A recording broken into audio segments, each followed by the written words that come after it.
It's early as fuck, so let's get the show on the road. Alright, Taco Chronicles are back, I guess. I'm going to be telling you guys about my nondescript Mexican food restaurant that I work at, and all the weird-ass shit that happens.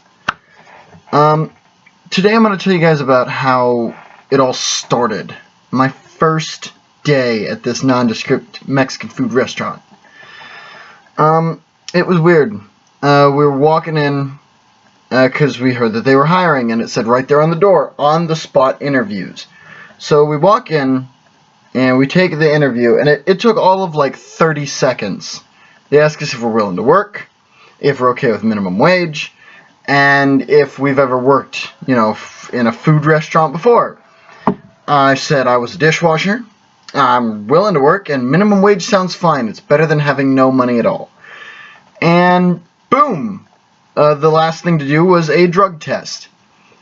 Of the 5 people that were there, the moment they said drug test, all but 2 left.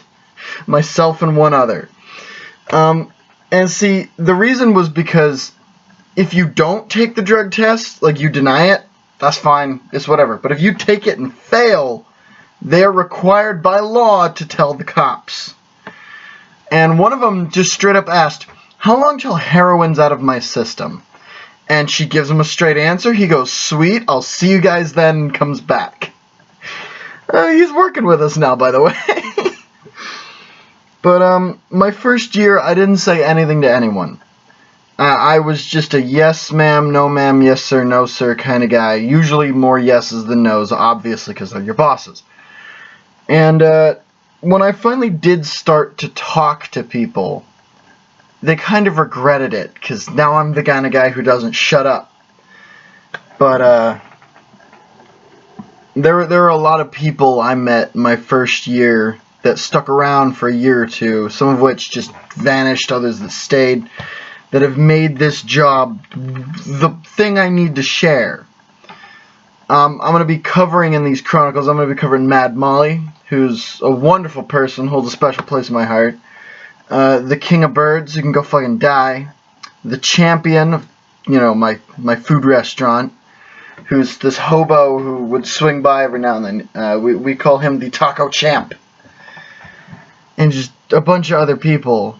Oh boy. I'm going to cover 1 or 2 more things real quick just for this one, just because. And I know the quality is shit. Just live with it. But I'll tell you guys a bit about Mad Molly. She's one of my favorites. I was on break because at this point I was still doing dishes, so I never went up front. But I was on break and I was sitting there, and there's this lady who walks in, and she looks around, gets something to eat, sits in the corner. And I'm like, yeah, whatever. So I'm on 9gag, just scrolling on my phone, just trying to, enjoy my time. When something zips past my table, and I'm like, what the hell? And then something bounces off my table, and I'm like, what the hell? And I look, and I see this ping pong ball bounce past me, and I look where it came from, and there's Molly in the corner, with her hair, like, all, just messed up, just chucking ping pong balls, and I'm like, what the hell are you doing? And she's trying to get them into my cup.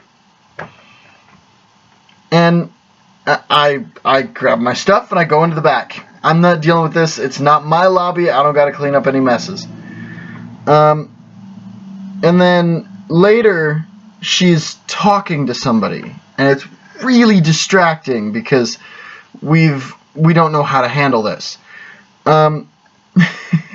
We don't have a protocol for people who are, methed out. And see, that was her problem. She was a meth addict. But when she was sober, oh my gosh, she was the nicest lady. She would always even come back after one of her little episodes, and she would apologize and bring us cookies that were not laced. We worried about that for the longest time. I ended up being the guinea pig. They're fine. But she was talking to someone. And you gotta remember, this is when Obama was president. Okay? She was talking to an invisible Mitt Romney. who, as their talk went on, got incredibly handsy.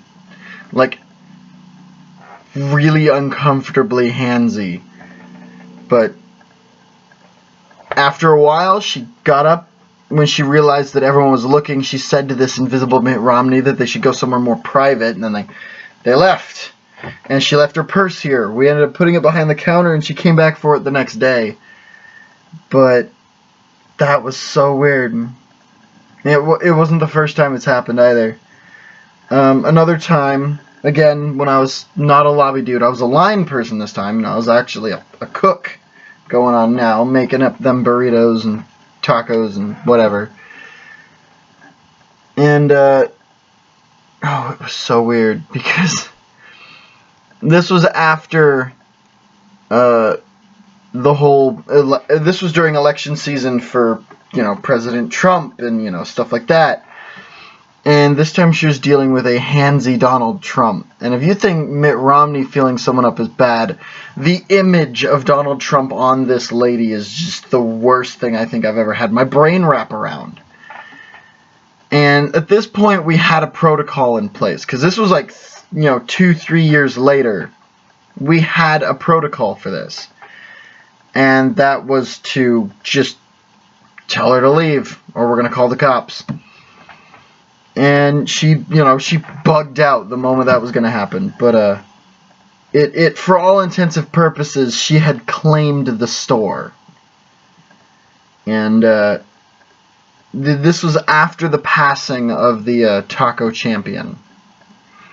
Because he was the character who I met first. He was a hobo who would come into our restaurant every day, our nondescript Mexican food restaurant. And he would order one taco, and they would stick around. And if any other hobos tried to come into the restaurant, he would get incredibly violent and, try to drive them away, because this was his place. And we've had the cops called on him so many times. He would always bug out before the cops got here, but we eventually just started calling him when he showed up, so he wouldn't come inside. He would swing by, buy a taco, and then bug out the moment he got his food.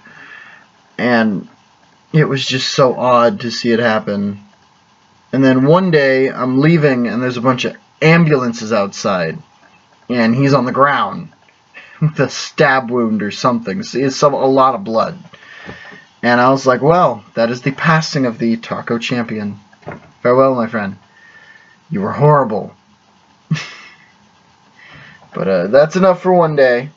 I'm trying to be on time with these. I'm just so bad at something came up. It was our carpet. The whole entirety of our carpet came up. And my hands were raw. I was tired, and I passed out on my bed with the AC on. So, but it's up. Yay.